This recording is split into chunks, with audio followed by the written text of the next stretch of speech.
Bumblewood. What's up? What's up? It's your girl, Miss Tiki SheGoHard, and I am here today at SheGoHard Radio with Remo Maroc. What's up, Remo? Yo, what's shaking? What's shaking, Tiki? You got me out here. You got me on this couch and all that. What's good? What's popping? What's Man, going on? first, let's talk about the Lyft driver. Oh man. Yo, Stone Cold? Like, He came with the pickup truck. Yo, I ain't gonna hold you. Yo, shout out to Houston. Yo, y'all different out here. Like, I've never been in a pickup truck like Uber or Lyft. So, and also too, being that I'm a huge Stone Cold Steve Austin fan.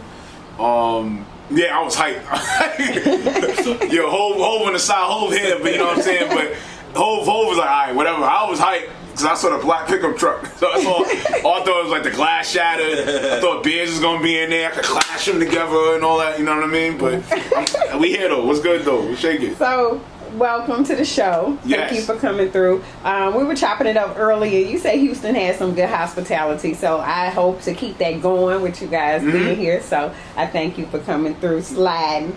And you definitely go hard. I've been on your page. Yes. Not only are you an actor, you're a podcaster, you're a vlogger, you're a YouTube creator. Yeah. I mean, you And there's a whole lot of you do a lot. things. You do a lot. I do a lot.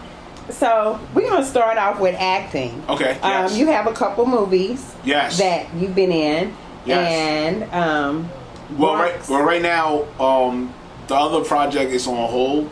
Okay. I mean, it's still in production, but the main one is definitely Blue Line. Shout out to the Downtown Newark Film Club.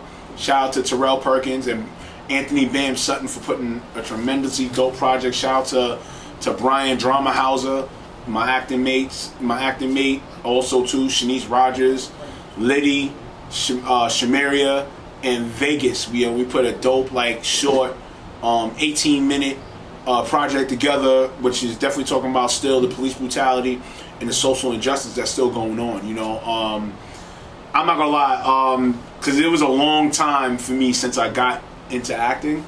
So coming back into this project was like the litmus test. It was like, all right, let me see if I could do it or whatever. You know what I'm saying? But also too, it was also the shake up, kind of like with the whole Remo Maroc brand, because you know, with my brand.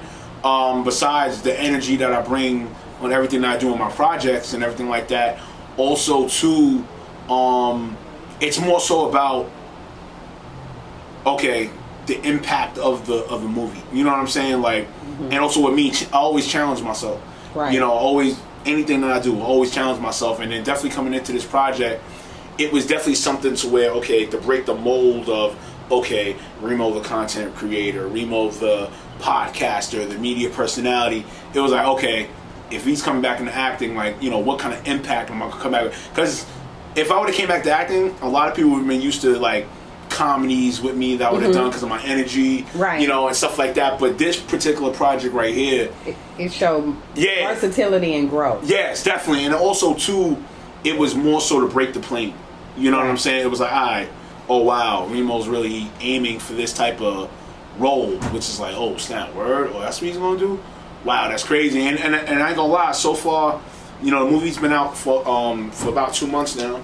You know what I'm saying? It's, you know, got great responses. And even with me, like, I'm not gonna lie, I was shocked of the responses I got with the acting, because I'm not gonna lie, you gotta figure 9 years removed from acting, 8-9 years removed from acting, there's gonna be rust, there's gonna be, you know, a feeling of getting back into your craft. You know what I'm saying? So I knew going into this that the rest was coming. So literally, like the summer of 2020, I was like going hard practicing. When you took a break, did you feel you had to rebrand your image or yourself when you came back? I'm gonna say this: when I took the break from acting, there was a lot happening. So pretty much what was happening was I was going through like heavy depression. I was going through suicidal attempts, you know, because when I first got into the game back in like 2006, I got in the game because I wanted to do something different from the retail work I was doing. Right. So I didn't really understand the game. I just was happy, like, oh shit, it's something better than retail. Oh, I'm acting. Oh wow, I'm on Law and Order. Oh wow, I'm on Elementary. Oh shit, I'm on Nurse Jackie. Oh wow, I'm dancing in the Friends of Benefits movie. You know, oh, it's Justin Timberlake right there on the red steps. Wow, that's crazy. You know, I wasn't thinking I really wasn't thinking business. I was just happy just to be there. I was like, oh shit, wow, I'm here at this networking party. Right. Oh wow. But then when it stopped, and you know, you had the kickback, it was like, wait a minute, all right, so they're just not gonna call me anymore. They're just not gonna use me anymore. Like, that's when I started getting like the real depression. And then what was crazy was I was building this real depression of like thinking that like what others were thinking of me. You know what I'm saying? Right. And I didn't need to do that. Right. You know what I'm saying? I didn't do that. You know what I'm saying? Right. But as a creative, and I always press this, you know, wholeheartedly, when you're a creative, like your mindset is set on either creating or nothing. You know what I'm saying? And you're not creating, your mind goes crazy. And then not even that of not creating, also too, it's creating or nothing. You know what I'm saying? So if we don't have a purpose as a creator, you know, of it, you know what I'm saying, you start like bugging, and you start losing it, and all you think about is either okay, create or death. Right. And for me, that's just what it was. You know what I'm saying? Yeah. So it was a lot going through that, but I feel 2012 was a very important year for me because I transitioned into media. So media, and then also too, me being an educator, you know, that's the day job. You know what I'm saying? I'm, you know, educator for the city. I started getting my happiness back because I started working with kids, and with the kids, you know, kids are so therapeutic. It's not even funny. You know what I'm saying? They tell you the truth. They tell you of their truth. They also let you know, like, okay, how much of an impact you can be towards them and in their lives to really like change and mold for them what can be great or what cannot be great. So, you know, working with the kids, that just helped alone with everything with media. Right. So then when I go to media, I'm ripping and running. I'm ready to rock and roll. I got a different energy. You know, I'm getting out of work early. You know what I'm saying? I'm not getting out of work late. I can still do my content. I can still pull up to an event, interview, and everything. So definitely with the change of coming into media was just so dope. And also, too, I understood the business better when I got into media. When I understood, like, the certain things, the formalities, that if I'm interviewing people, who I got to hit up, the manager, the publicist, the team itself, I understood about how to waver and move around in events, how to get certain interviews, how to get certain placements and everything of that magnitude. So definitely it was a blessing for me to even come into the media industry. And, you know, for the last 9 years, you know, this ride, actually, let me correct that. The last 9 years of the 15, you know what I'm saying, that I contributed to the entertainment business, you know, being in media is just so dope, and it's such a different aspect, you know what I'm saying? But your experience, listening to you, your experience when you were out there at first acting led you to want to learn more, want to learn how to maneuver and how to network, because you may have been networking during that time, but like you said, you know, you was just happy to be there.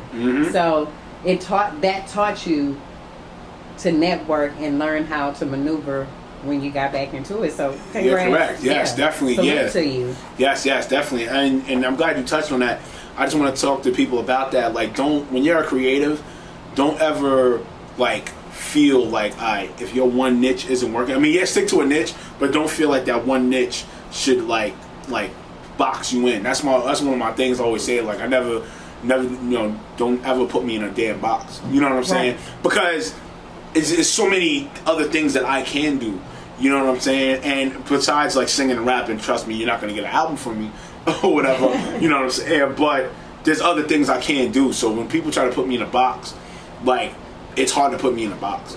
You know, it's hard to put me in some like thing to say, okay, this is what you can only do. And it's like, the only nah. thing you do. It's like, nah, you know what I'm saying? And just over the years, it's just, you know, the people I've met, you know, the networking, even traveling, you know what I'm saying? And that's a very important thing for people out there that's creating. You know what I'm saying? Like, definitely travel. Don't just stay in one market.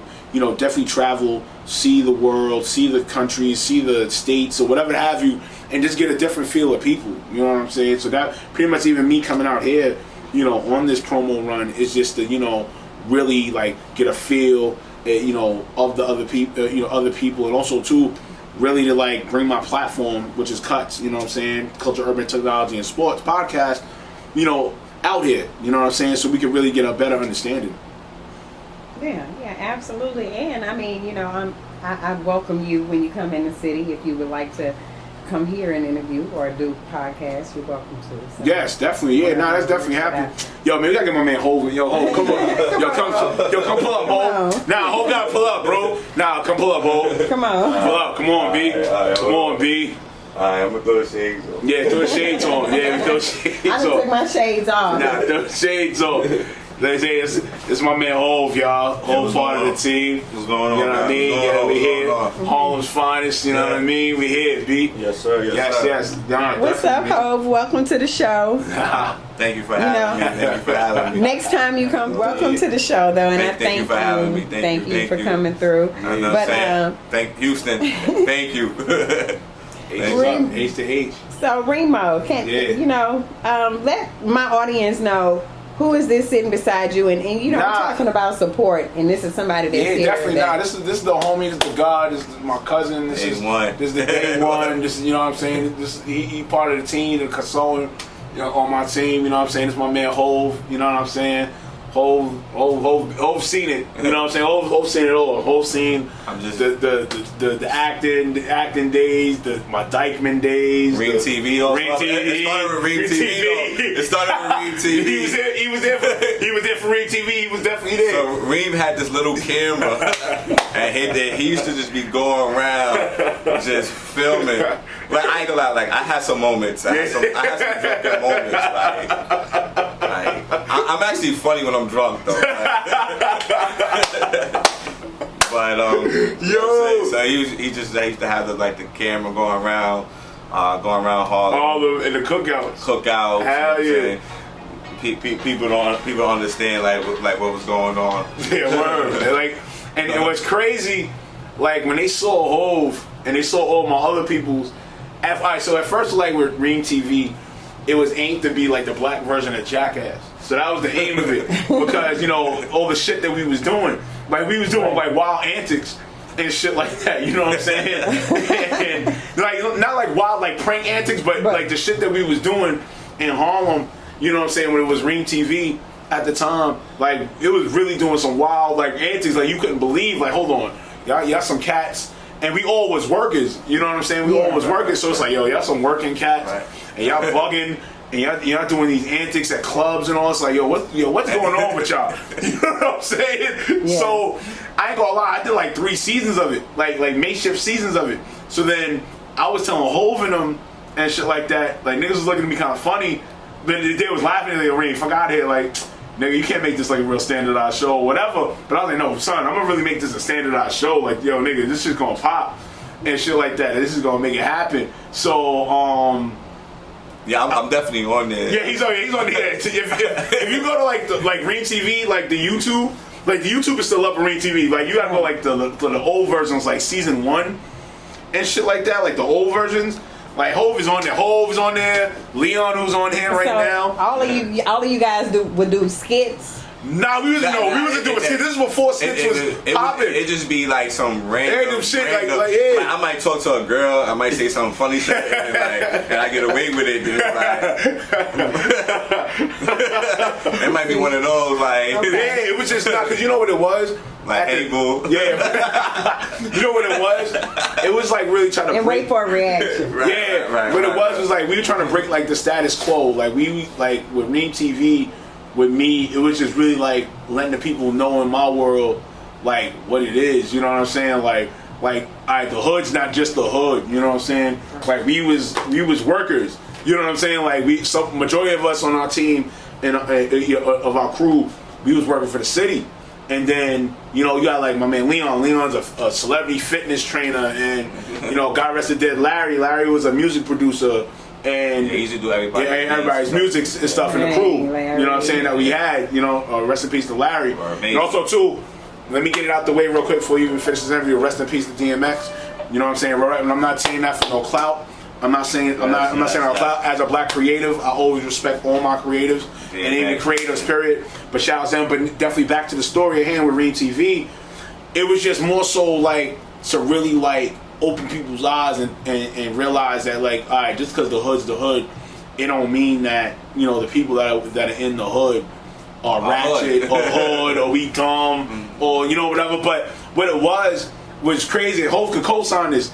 Like, there'd be times, like, if we would go somewhere, like, we go to a cookout or we would go to, like, events or something like that, right?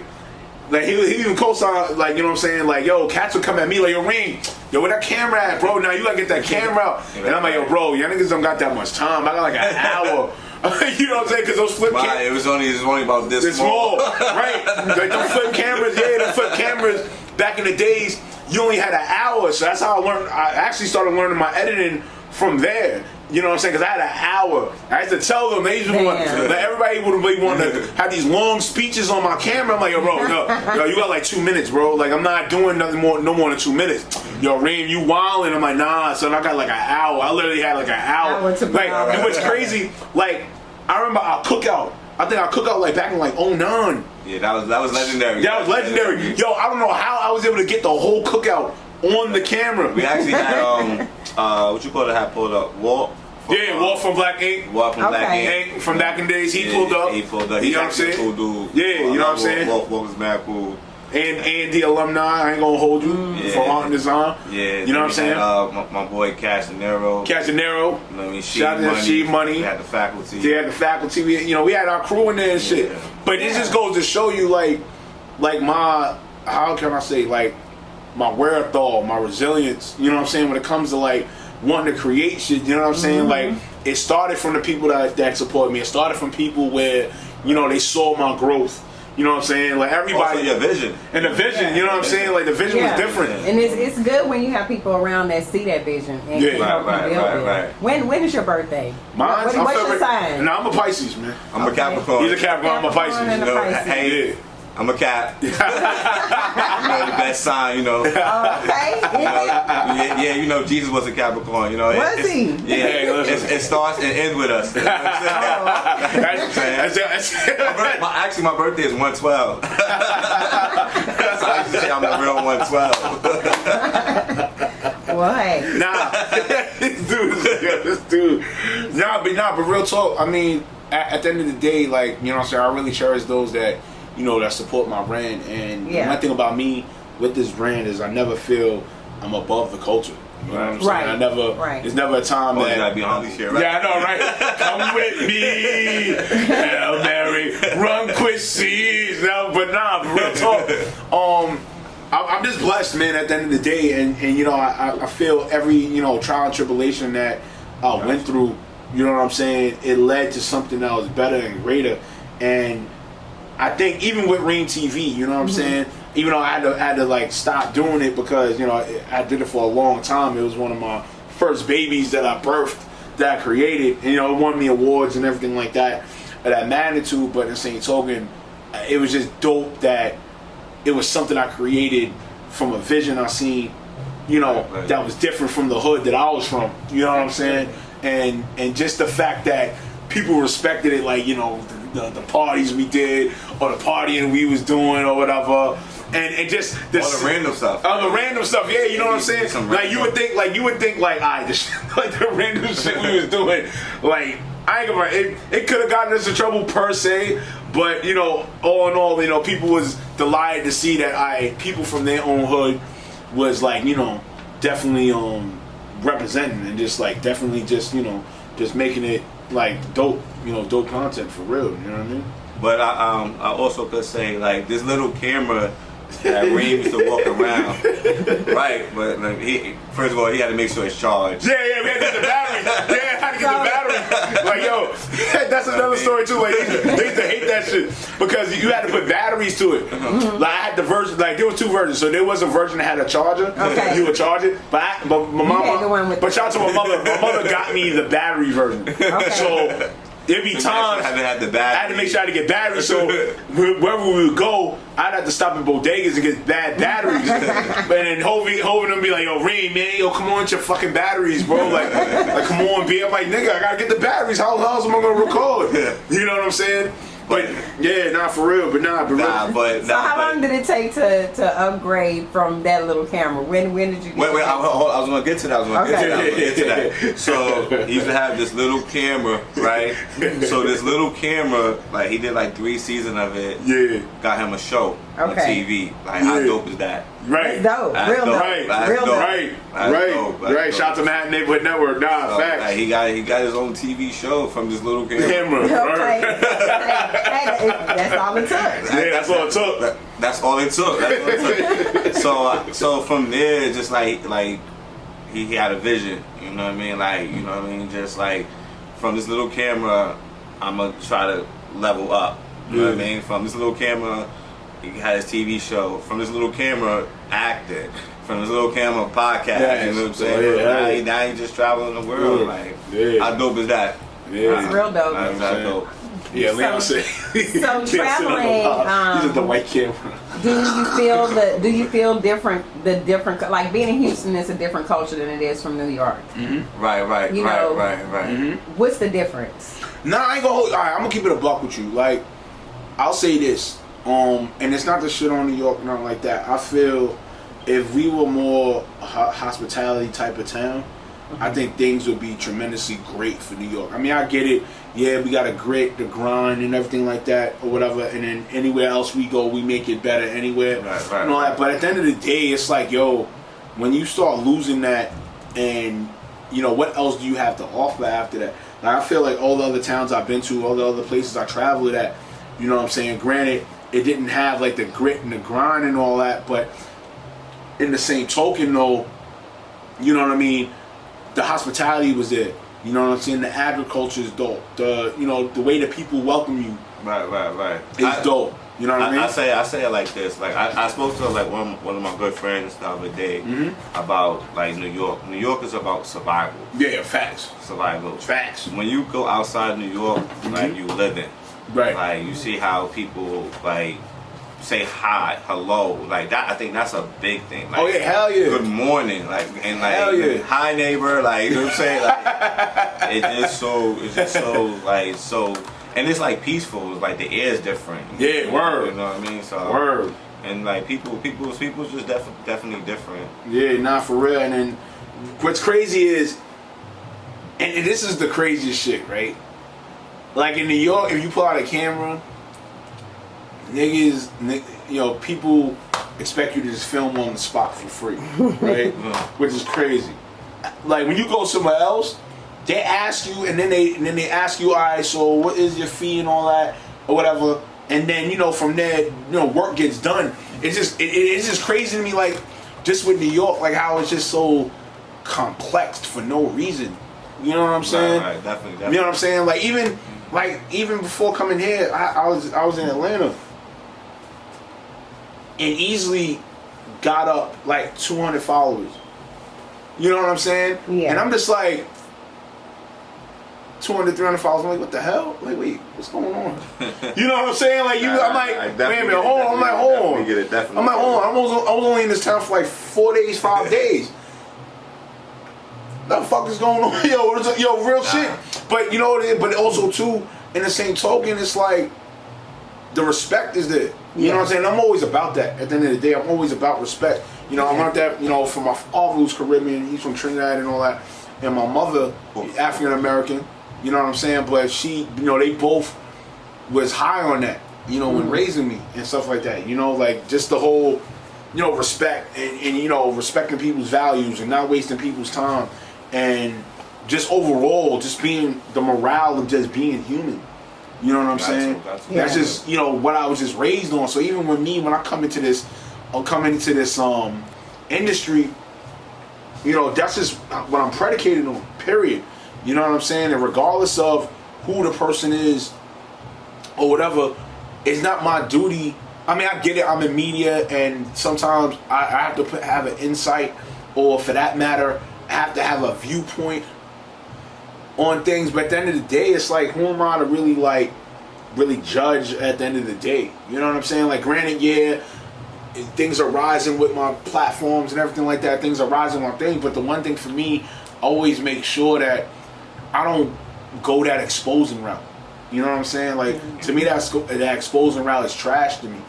You know what I'm saying? Like real talk. Like I don't got time to really emphasize on that shit. You know what I'm saying? That's why with a lot of my platforms, it's been like inspiring based.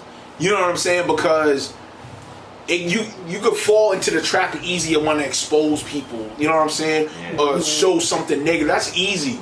Yeah. That's easy as shit.